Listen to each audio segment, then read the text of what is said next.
বৃশ্চিক রাশি জাতক জাতিকাদের যারা চাকরি করছেন না, আজকে যারা চাকরি পাননি, আজকে যারা একটা চাকরির অবস্টাকলে আছেন, একটা চাকরির ঝামেলায় আছেন, চাকরির অশান্তিতে আছেন, lack of job, lack of work, there are so many problem that you are facing.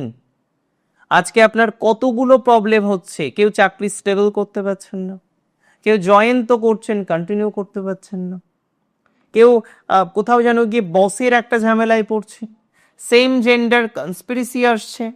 তার মানে সুস্থ স্বাভাবিকভাবে শান্তিপূর্ণ জায়গা পাচ্ছেন না। দেয়ার আর সো মেনি পিপল যারা খুব tensed, there are so many people যারা খুব চিন্তিত, যারা খুব দুর্ভাবিত যে না চাকরি নেই। অনেকের চাকরি হারা বৃশ্চিকের এর আগে আমরা কিন্তু দেখলাম সাডেনলি কিছু চাকরি পেলেন, খুব ভালো ভালো মানের চাকরি পেলেন। আমি মনে করি যারা চাকরি রিলেটেড ম্যাটারে যুক্ত তাদের ক্ষেত্রে কিন্তু ডেভেলপমেন্ট বাড়বে, অনেকগুলো ক্ষেত্রে আপনার অগ্রগতি বাড়তে চলেছে, অনেকগুলো ক্ষেত্রে আপনার সফলতা বাড়তে চলেছে, অনেকগুলো ক্ষেত্রে আপনার সাকসেস রেট অনেকটাই বেশি।